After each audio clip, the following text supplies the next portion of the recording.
تو عمومی طور پہ رشتہ داریوں کے اندر بعض رشتہ دار بہت تلخیاں دیتے ہیں، زندگی کے اندر زہر بھر دیتے ہیں، لیکن اگر کبھی وہ مجبور ہوں تو ان کی اعانت کریں، اور ان کا رویہ کچھ بھی ہو، زہرناک ہی ہو، لیکن آپ کا رویہ خوبصورت ہونا چاہیے۔ آپ مجھے اگر پوچھیں کہ سب سے بہترین صدقہ، سب سے افضل صدقہ کون سا ہے، تو سب سے افضل صدقہ جو مجبور ناراض رشتہ دار کو دیا جائے، جو رشتہ دار آپ کا شریک بن کے ہر جگہ پہ کھڑا ہوتا ہو، ہر خاندانی میٹنگ میں، ہر خاندانی ایونٹ میں آپ کے مخالف کھڑا ہوتا ہو، آپ کو نیچا دکھانے کی کوشش میں لگا رہتا ہو، اور کسی وجہ سے وہ کمزور پڑ جائے، مالی مشکلات میں مبتلا ہو جائے، اور آپ اس کی مدد کرنے کی پوزیشن میں ہوں، تو آپ کا نفس آپ کو کبھی بھی اس کی مدد کرنے پہ آمادہ نہیں کرے گا۔ آپ کا نفس روکے گا، آپ کہے گا کہ یہ تو ہمارا شریک ہے، تو سانپ کو دودھ پلائیں، اب تو اس کا سر پاؤں تلے آیا ہے، اس کو تو کچل دے، یہ تو میرا دشمن ہے، اس کو طاقت دوں۔ نفس کبھی بھی نہیں چاہے گا کہ اپنے شریک دشمن کی مدد کی جائے، لیکن سب سے افضل صدقہ وہی ہے جو ناراض رشتہ دار کو دیا جائے، اس لیے کہ اس میں نفس شامل نہیں ہوگا، اور جس عمل میں آپ کا نفس شامل نہیں ہوتا اس عمل سے تمہارا رب راضی ہوتا ہے۔ تو رشتہ داروں کے ساتھ سلوک اچھا کرنا، رشتہ داروں کے ساتھ رویہ خوبصورت کرنا، یہ تمہاری زندگی کا اسلوب۔ مجھے بتائیے اہل مکہ نے، حضور کے رشتہ داروں نے حضور کے ساتھ کیا سلوک نہیں کیا تھا؟ اوجریاں ڈالیں، کانٹے پھینکے، راہوں میں گڑھے کھودے، اذیتوں کے پہاڑ کھڑے کیے، اور کیا کیا مصیبتیں نہیں تھی۔ حضور شہر مکہ سے چلے گئے مدینہ المنورہ۔ اب جب فتح مکہ ہوا تو حضور جب تشریف لائے تو ناقہ پہ سوار ہیں، تو اب یہ تھر تھر کانپ رہے ہیں سارے رشتہ دار حضور کے، برادری کے لوگ۔ انہیں پتہ تھا کہ آج ہمارا آخری دن آ گیا ہے، اور اگر بڑا بھی رحم ہوا تو کم از کم ہمیں شہر بدر تو کر ہی دیا جائے۔ اب حضور تشریف لائے، سب کو جمع کیا، کہا کہ بتاؤ میں تمہارے ساتھ کیا سلوک کروں؟ تو انہوں نے کہا کہ آپ کریم باپ کے کریم بیٹے ہیں، ہمیں آپ سے اچھے سلوک کی توقع ہے، اور ان کو توقع یہ تھی کہ ہمیں قتل نہ کیا جائے، شہر سے نکال دیا جائے۔ تو آقا کریم نے فرمایا اذهبوا انتم الطلقاء، جاؤ چلے جاؤ، میں تمہیں معاف کرتا ہوں۔ اور آج تم سے وہی کہتا ہوں جو حضرت یوسف علیہ السلام نے اپنے بھائیوں سے کہا تھا، لا تثریب علیکم اليوم، جاؤ چلے جاؤ، تم سارے آزاد ہو۔ اور حضور نے سب کو معاف کر دیا۔ معاشرے کے کمزور لوگوں کی حضور علیہ السلام مدد کرتے، ان کا بوجھ حضور اٹھا لیتے۔ دکھیوں کا، کمزوروں کا، لاچاروں کا بوجھ اٹھانے کا مزاج پیدا کرو، لوگوں کی ضرورتوں کو پورا کرنے کی کوشش کرو، اپنے کندھوں پہ بوجھ اٹھاؤ اور ان کا بوجھ ہلکا کرو، یہ مزاج پیدا کرو۔ یہ تمہارے نبی علیہ السلام کی سنت ہے۔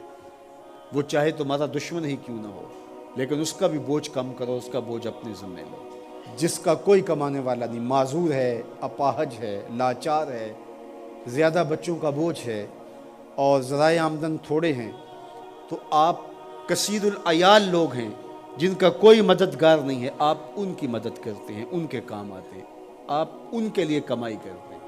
یہ بات ذہن میں رکھیے، کمائی کرتے ہوئے 3 نیتوں کا استحضار رہنا چاہیے، 3 نیتیں آپ کے ساتھ جڑی رہنی چاہیے، تو آپ کا کاروبار، آپ کا رزق کمانا بابرکت ہوگا۔ اگر چوتھی چیز جڑ گئی تو آپ کے کاروبار میں، آپ کے رزق میں پیچیدگیاں آنا شروع ہو جائیں گی۔ سب سے پہلی نیت آپ کے ساتھ یہ جڑی ہو، عموماً ہم سب کے ساتھ یہ نیت جڑی ہوتی ہے، اور وہ یہ کہ ہم اپنی ضروریات کو خود پورا کریں اور سوال کی ذلت سے بچیں۔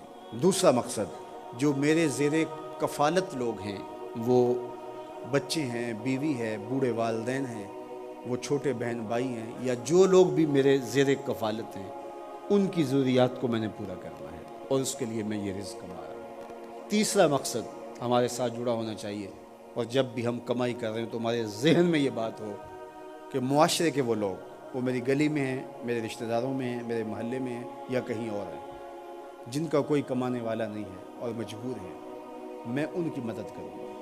اللہ مجھے اس کاروبار سے، اس وسیلہ رزق سے اتنا عطا کر دے کہ میں اپنے بچوں کی کفالت بھی کروں گا، اپنی ضرورت بھی پوری کروں گا، اپنے والدین کی خدمت بھی کروں گا، اور معاشرے کے ان کمزور لوگوں کی مدد بھی کروں گا۔ وہ کام جن کے ذرائع نہیں ہوتے آمدن کے، بلکہ اخراجات ہوتے ہیں میں ان کاموں میں لگوں گا، مدارس دینیاں ہیں، مساجد ہیں اور دیگر ایسے کام ہیں، میں یہ خدمت کروں گا، اس لیے میں کما رہا ہوں۔ تو یہ رزق بابرکت ہوگا، اور آپ بیٹھے اپنے دفتر کی کرسی پہ ہوں گے، تمہارا رب تمہارے نامہ اعمال میں ثواب لکھا رہا ہو، فرشتے نیکیاں لکھ رہے ہوں گے۔ تو یہ سراسر دین ہے، یہ سراسر اچھائی ہے، نیکی ہے، عبادت ہے۔ 1262 سے لے کر کے 1290 تک خاقان اعظم قبلائی رہا، اس کے اندر دلچسپی پیدا ہوئی، مختلف مذاہب کی طرف رغبت پیدا ہو گئی، اس نے مختلف مذاہب کے ماننے والوں کو اپنے پاس بلایا۔ غلام مرتضیٰ میکش نے یہ تاریخ اسلام میں سارا واقعہ لکھا ہے، اور اس نے بدھ مت کے لاماؤں کو، ہندوؤں کے بڑوں کو، جوگیوں کو، پادریوں کو، سب کو بلا کے کہا مجھے اپنے اپنے مذہب کے حوالے سے کچھ بتاؤ۔ تو جو عالم دین گیا مسلمانوں کی طرف سے، اس نے جہاد کی آیتیں پڑھی جس میں کفار کو قتل کرنے کا حکم نامہ تھا۔ تو قبلائی خان نے کہا کہ تمہارا دین کافروں کو قتل کرنے کی تلقین کرتا ہے؟ اس نے کہا ہاں۔ تو کہا پھر آپ ہمیں قتل کیوں نہیں کرتے؟ تو کہا کہ ہمارے پاس طاقت نہیں ہے۔ تو اگر طاقت ہو تو کہا پھر ہم تمہیں کاٹ دیں۔ تو اس نے وہیں کھڑے کھڑے حکم نامہ جاری کیا کہ ان کا دین اگر ہمیں قتل کرنے کا حکم دیتا ہے، طاقت نہ ہونے کی وجہ سے یہ رکے ہوئے ہیں، تو پھر یہ کیوں زندہ بچے؟ اس نے فوراً حکم نامہ جاری کیا، جو مسلمان سامنے اس کو کاٹ دو۔ مسلمان گاجر مولی کی طرح کٹنے لگے۔ یہ کلمہ حق کہہ کے آیا تھا۔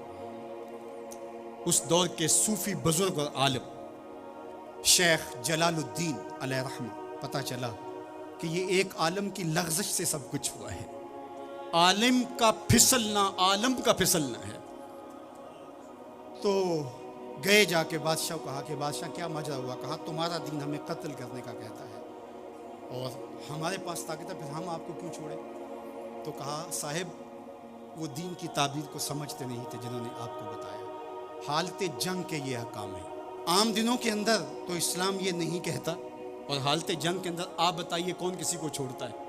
لیکن میرا اسلام پھر بھی بچوں کو چھوڑتا ہے، میرا اسلام پھر بھی خواتین کو چھوڑتا ہے، مذہبی رہنماؤں کو چھوڑتا ہے۔ اس نے کھڑے کھڑے حکم نامہ جاری کیا کہ جو کٹ گئے ابھی تلوار نیام میں ڈال لی جائے۔